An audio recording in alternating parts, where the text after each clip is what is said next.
Sahabat setia Go Warrior yang dikasihi Tuhan, Shalom. Hari ini adalah Sabtu 8 November 2025. Happy weekend untuk kita. Kita akan bersama-sama merenungkan firman Tuhan yang diambil dari Injil Yohanes 16 ayat 9 sampai dengan 15. Kita siapkan hati kita.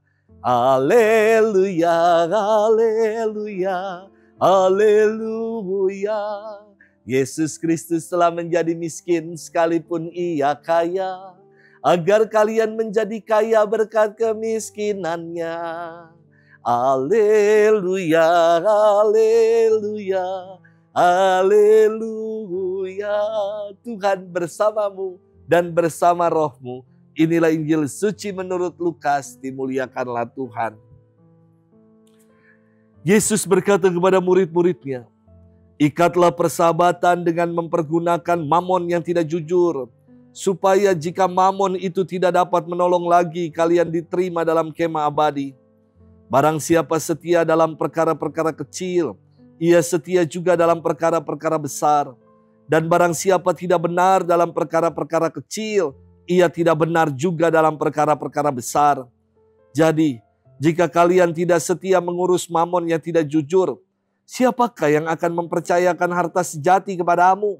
Seorang hamba tidak mungkin mengabdi dua tuan, karena jika demikian ia akan membenci yang seorang dan mengasihi yang lain, atau ia akan setia kepada yang seorang dan tidak mengindahkan yang lain. Kalian tidak dapat mengabdi kepada Allah dan kepada mamon. Semuanya itu didengar oleh orang-orang Farisi, hamba-hamba uang itu, dan mereka mencemooh Yesus. Maka Yesus berkata kepada mereka, kalian membenarkan diri di hadapan orang, tetapi Allah mengetahui hatimu. Sebab apa yang dikagumi manusia dibenci oleh Allah. Demikianlah sabda Tuhan. Terpujilah Kristus. Sahabat setia Go Warrior yang dikasihi Tuhan, Shalom. Yang namanya uang itu sesuatu yang berharga. Buktinya apa? Contoh, kalau kita nemu uang di jalan, apa yang kita akan lakukan? Pasti kita akan tolah-toleh kiri dan kanan, melihat sekitaran ada orang yang melihat atau tidak. Atau kalau lagi rame, kita pasti akan langsung injak uang itu. Lalu pura-pura membersihkan sepatu atau ikat tali sepatu sambil ngambil uang yang berharga itu. Uang adalah sesuatu yang berharga. Maka ketika menemukan uang walaupun udah jatuh di jalan, orang pasti akan memungutnya.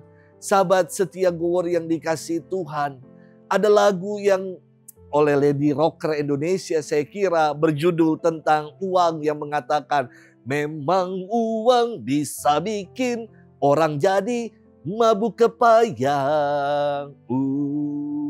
Memang uang bisa bikin orang jadi lupa kepala,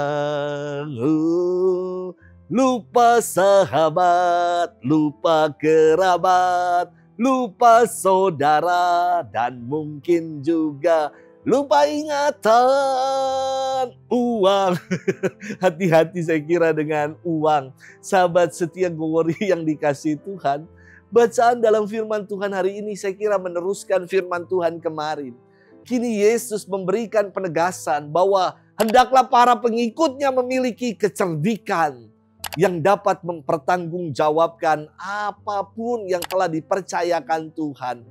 Inilah yang disebut oleh Yesus dengan kecerdikan anak-anak terang. Bukan kecerdikan yang memanipulasi, itu namanya licik. Tetapi kecerdikan yang menjunjung tinggi nilai-nilai kejujuran dan kebenaran. Beda loh antara cerdik dengan licik. Orang yang cerdik adalah use your money to make friends, ya. Itu adalah kecerdikan.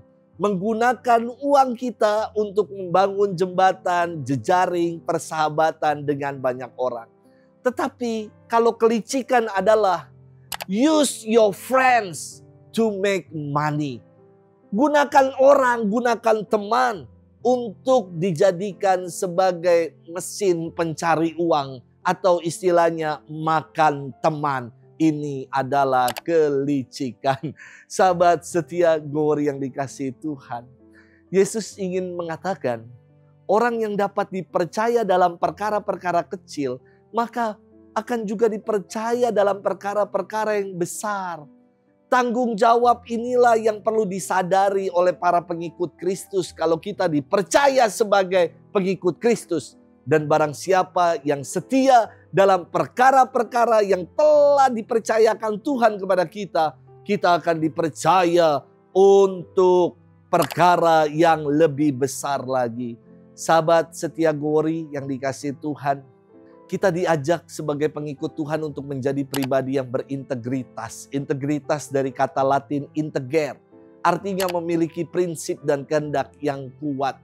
Mari berhadapan dengan kenikmatan-kenikmatan dunia, arus zaman yang mengombang-ambingkan kita. Sebagai anak-anak terang kita dituntut untuk bersaksi, untuk menjadi pribadi yang berintegritas. Tidak mudah diombang-ambingkan oleh arus zaman, tapi kita punya prinsip untuk tidak mau menuruti godaan-godaan mamon, tetapi menggunakan mamon ini dengan benar untuk berbela rasa, untuk menjadi berkat bagi yang lain. Sudahkah kita menjadi pribadi yang seperti itu? Selamat bermenung. Tuhan memberkati kita selalu dan happy weekend buat kita, Bapa dan Putra dan Roh Kudus. Amin.